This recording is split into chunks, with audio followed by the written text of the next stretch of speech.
everybody. How are you? Shawn Cusack. Jamie Pearson. We are the Pearson Cusack Real Estate Group. We are very excited today. This is like, we're fanboying over our guest. Yeah. We really love her coffee and her shop, and we finally have got her on. And her, actually. And her. Yeah, now that we're getting I love you guys too. So, without further ado, please introduce yourself. Hey, I'm Andrea Vavra, and I own MStreet Coffee here in Sherman Oaks. Yay! Yay! So we typically start this out with you giving us a little bit about your background and maybe the story of MStreet or how it all came to fruition. Yeah. Origin story, if you will. The origin story. Well, the origin story of me is that I'm from a little town called Goshen, Indiana, in northern Indiana. And how I got to LA, let's see, I studied music and business at Butler University there, and went out to Boston after, met a guy who's now my hubby. He's a musician and wanted to move to LA, so that's what brought us out to LA back in 2003. Wow. And I had some random jobs along the way. I helped somebody else open up a coffee shop at one point. I mean, I was doing anything and everything out here, even worked at a Chinese herbal store for a long time. I studied the music portion that I studied back in school. I also played the harp. Wow. Which kind of comes into the MStreet Coffee story a little bit later. But so I played the harp out here for weddings and gigs for a while. And what's that? That's where I know you from. Oh yeah, maybe. So I've always had a passion for really good coffee. I think traveling abroad and trying the espresso in Italy, and that got me fired up, like, oh, this is really good, and this is what coffee should taste like. So I've always had a passion for that, and I couldn't really find what I was looking for, especially when I came back to Indiana and tried to look for a good cup of coffee. Like, that wasn't happening, Right. But I've always just carried that with me and would seek out good coffee places. And I ended up partnering up with someone. It was actually the guy who created Jinkies out here. Oh, Sure. So he had the spot where MStreet Coffee is and wanted to do a coffee shop there. So I got on board with him. And then within the first year, I was able to take over fully. And where the harp comes into that story is that I was selling my harp, or I was actually going to buy another harp. I was trading. These things are kind of expensive, And it was the week that I was, given the opportunity to take over the shop. So I used that. I basically sold my harp for the coffee shop, and here we are. wow. I still didn't get another harp, and that's okay. I needed a little break. It's been all coffee since then. Yeah, I bet. Wow. Well, that's. Now you're making coffee music, not harp music. You're making coffee music. Yeah. Yes. A different form. Yeah. That's great. So why don't we should tell people where you are? So, because if you don't know where MStreet is. Yeah. So we're near Fulton. It's basically the corner of Long Ridge and Moorpark. In Sherman Oaks, right at the Sherman Oaks Studio City line, between Woodman and Coldwater, in a cute little neighborhood, little residential area. I love the location. It's a great location, and I think that neighborhood supports you pretty well, doesn't it? Yes, it does. Everybody I know that kind of lives in there talks about how they walk to you. And get coffee in the morning. That's kind of their weekend religion is coming to get coffee from you. Yes. Yeah, we get a lot of foot traffic, which is awesome. when there have been parking issues in the past or streets were shut down for one reason or another, I always thought, oh, this is going to affect business, but it never really does because we get a lot of foot traffic. People can walk to us, which is great. That's awesome. Now, yeah. I grew up in this neighborhood, and I'm old, so I have like all this history. But there used to be a little Italian deli in the building next to you called Franco's. Yes. Now, do people talk about that when they come? Yes. Because Franco's Deli was the bomb back then, and you know we hate to see it go. And Franco used to drive a Rolls Royce, and you'd see him all over town in his Rolls Royce, and then he'd park it out in front. But they made amazing cheesesteak sandwiches. I used to love going there. That's awesome. Yeah. I would love to see some pictures of that. Well, let's see if we get this information out there, and somebody that comes across this can't send us some pictures of Franco's. That would be gold. So it's always had that little neighborhood kind of vibe in there. And there was a massage. I mean, a traditional, massage with hot rocks, and where the view with ukulele. We were there even when we were there in the beginning, and you could go over there for $10 and do the steam room, the old Swedish style, whatever. The old school. It was awesome. It was great. Yes. Really cool. I hate to see that was so great to have there. I know. That was awesome. Yeah. So, but you're keeping that alive on that little corner, which I truly appreciate. The area. That's cool. I know about Franco's too, aside from hearing about it here and there. But they're the reason why I can be there, because they're, they had the restaurant, the food permit, which has always been a part of that building. So thanks to them, I can Franco, continue. Yeah. That's great. Yeah, so that's really interesting. I learned something new. See? Well, cool. I hope someone can find a picture, has a picture around that. That would be so great. It's funny because I remember I had a neighbor of mine, Tim Legaly, who used to work in there. And I see Tim every once in a while, and he's really good friends with the people that own Carney's, the train hot dog on Ventura Boulevard. And then I'll go in there, and I bet you they can scare something up. And they're neighbors too. Yeah. They're neighbors to the shop. So you're right. Okay. Cool. So it's gonna come. It's gonna happen. Watch this happen. It's gonna be great. Right on. So was MStreet the first business that you've ever started on? Yes, on my own. I've helped other people just by happenstance in my life open businesses. When I lived out in Boston, I worked for a guy who had such a cool retail spot called Soletto. Down on Newbury Street. I don't know if you're familiar with Boston at all. And then in Harvard Square. And then we closed down one of those locations, I can't remember, and opened up a flower shop in Harvard Square, which was cool. I mean, he did it, but it was like I got to see and be a part of it. And so a few times in my life, I've I think seeing someone do it, and just because they have that creative drive and they can make it happen, I always just thought, I can do it. I didn't see any obstacles to opening my own business. And that's great. So did you, early on, was it crazy trying to the learning curve, or what? Sure. Yeah. I learned a lot by, mistake, trial and error, that kind of thing.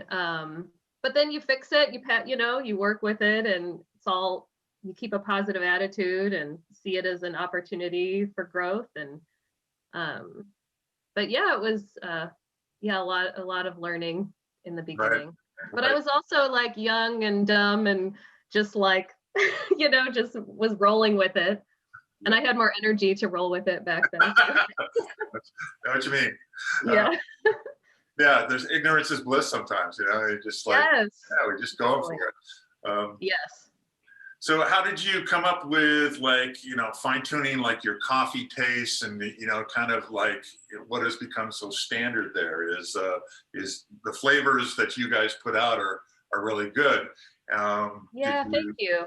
Have you like kind of teamed up with a roaster, or do you do? Yeah, it's with somebody, and it's actually my roaster is how I got connected with the shop in that location to begin with. Because I had helped somebody else start a shop, and that's how I met our coffee roaster at Supreme Bean in North Hollywood. And they've now taken over Groundwork Coffee since then. I knew them when they were like a 5-person team back in the day, and now it's huge. Yeah. But from the beginning, it was like I knew the taste I was going for. I mean, that was a big part of it, is that dark, rich taste. Medium dark roast I was more into. So that's like been our main thing the whole time. Like we worked a blend out with them, and it's all organic. It's a blend of coffee, so because it's a crop and we're going for the flavor, not necessarily the exact bean, so the blend will change a little bit from time to time based on what beans we have access to and all of that. We're going for like the flavor profile. It's when you're dealing with dark coffee, you don't want it to get smoky or burnt tasting. So we're dancing on that line. That edge. Not to nerd out on, flavor stuff, but it's fascinating. Yeah. Groundwork has turned out to be, it's actually one of my favorite coffees. I love their roasting and the things that they do. Do you now, I see packages of your own coffee. Is that specific now your recipe? Yes. Yeah. It's our proprietary blend and recipe and roast. Yeah. Yeah. And it's what we've had from the beginning. So it's cool because that's just like our staple. I've thought about branching out, but it works and we can keep it, consistent, and it's what we use for our drip and our espresso based drinks too. That's cool. That's fantastic. Yeah. Very cool. So what's your favorite menu item? Do you have one? I am just straight up drip coffee, black. Nice. Black? Or an Americano. Yeah. I do my I still have a little bit of it left, but I do my, cup of black coffee in the morning. Yes, cheers. Oh, hey, do we have the same glass? I think so. Yours has lines. It doesn't. I don't know. No, I think it's served. Oh, Yes. Yeah, we have the same glass. Cheers. That's awesome. Good taste. That's great. Okay, cool. Yeah, I think I love the drip, but we love the hazelnut for some reason. I don't know. Yeah. Hazelnut flavor is really Mixed with good. your blend is Yes, I like hazelnut every once in a while. Yeah. Yeah. And it's dessert for me, so I'm always getting it cold, and it's like my midday pickup. Ooh, like an iced latte? Yeah. Hazelnut, yeah. Okay, I'll remember that. So what is it? What's your MStreet? You have an MStreet cappuccino, right? Is it an MStreet cappuccino? MStreet latte. MStreet latte. What makes an MStreet latte? Oh, the MStreet latte. Yeah. It's we were trying to, when we were trying to come up with a signature drink back in the day, we'd been mixing like a nice dark maple syrup into the milk with the espresso. And we honed in then on muscovado sugar, which is like an unrefined molassesy dark sugar, this kind of sticky stuff. And that's what we use with our espresso and milk. And we do it our flat white is an 8-ounce size. So we do it in an 8-ounce size with a double ristretto shot. So it's concentrated, strong, a little sweet, molassesy goodness. Nice. Yeah, have you guys tried it yet?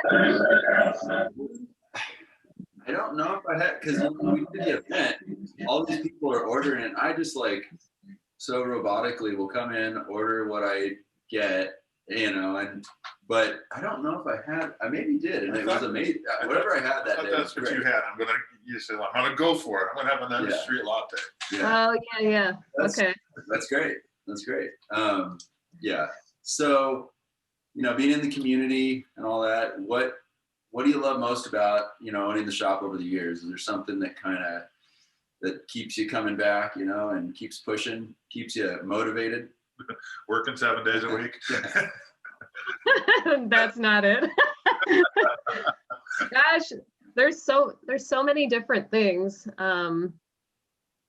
Being able, like, part of why I wanted to start the business was to serve up that nice, dark, rich coffee. But the other part of it was to connect to the community, to be able to, like, you have such an outlet, you can raise money for cool things, projects, to get involved with the local schools. Like, you can do a lot of good work.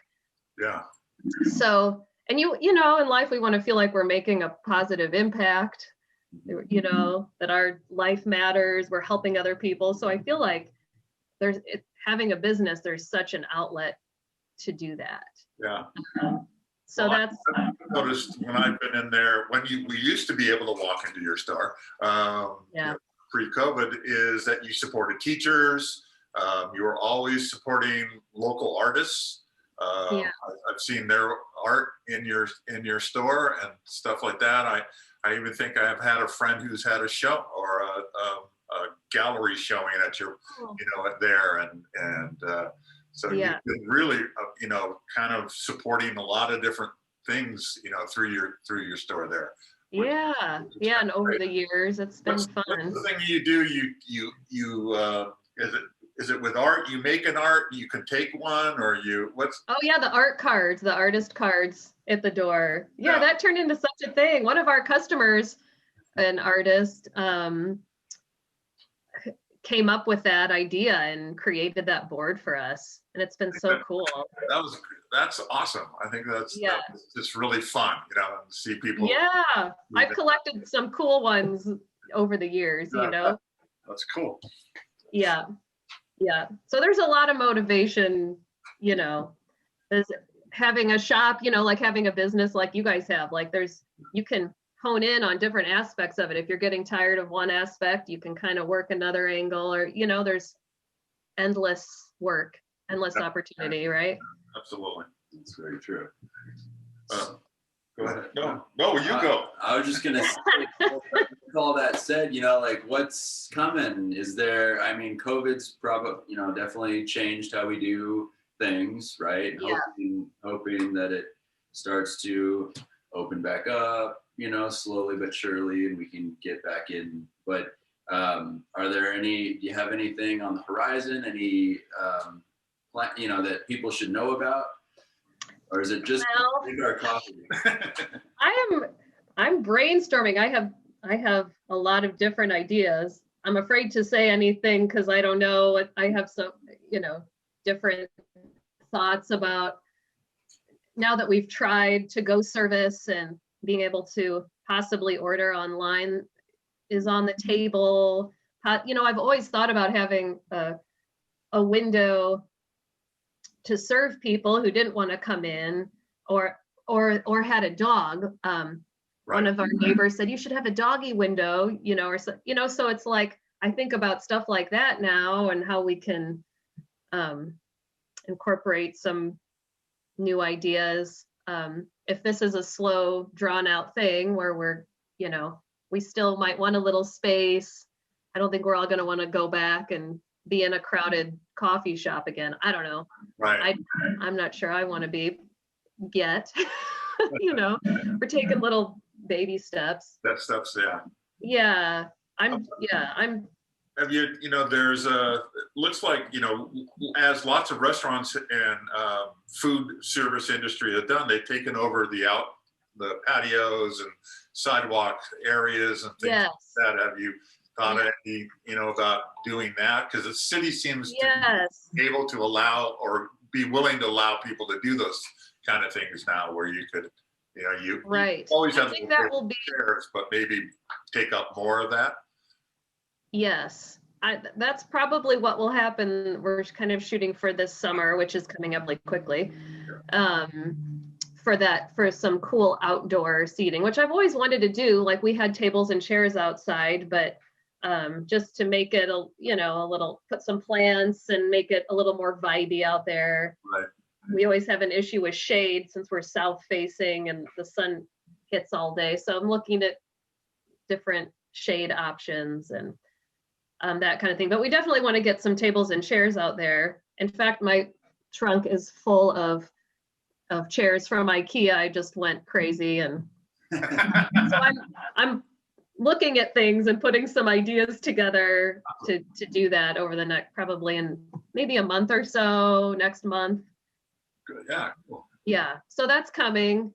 Maybe a doggy window, Great idea. Doggy window's great. I like it. Yeah. One of our favorite burger places is actually in Venice. It's called The Window. And it's a restaurant that they just started making hamburgers in the daytime. It's a high-end restaurant, but they make now burgers. Oh, cool. And it's just a window. It's just a takeout window, and everybody comes. But it's great. It's a great vibe to know. And then they just they close it at 4 and they open a restaurant. Oh, cool. So I think that you could do something like that really, really easily and keep people running in and out. Yes, for the people who want that. Yeah. I think so too. And you guys pivoted really, really well. I mean, a lot of people struggled with it, but it seemed like you really took control of it and made it very easy for the patrons. I liked what you did, and thank you. Didn't seem like you missed too many beats there. You were on top. Yeah, that one felt natural. It was like that idea. It all worked out good. Now it's like on the other side, I'm having to do a little more brainstorming. You'll do it. Especially after this year, we're all just like eyes spinning. So, but yeah, it's working for now. So cool. Yeah. Well, we're gonna keep promoting you as much as we can. So if anything does come up and you want to let it, when the doggy window opens, let us know. Let us know. Yeah. We'll put it out there, and yeah, just thank you for doing this. Thank you guys. I love what you're doing. We appreciate you. We do. You put on an amazing event for us, and so if anybody else is looking to do those kind of things, we will recommend you also. I think your team was amazing. I couldn't ask for a smoother event. Good. Be out there, and you guys were on top of it. So, and your staff is always friendly and really welcoming, and that's got to have something to do with you. Because you hired. Thank you. So. Thank you. You guys hustled too. I'm hiring. Okay, so if you want to submit your resume. Okay, thank you. We both come from the food and beverage industry. Yeah, we do. So. Oh, cool! Really? Yeah, absolutely. Oh, right on. Okay. One of my favorite jobs was that. Me too. But now real estate. Yeah. Real estate. Yes. So cool. Okay. Well, we'll put all of MStreet and Andrea's contact info at the end of this, so you know where to go get a great cup of coffee, good espresso, whatever you want. And yeah, that's it. Thanks for watching. We appreciate it, and enjoy your week, everybody. Take care. Cheers.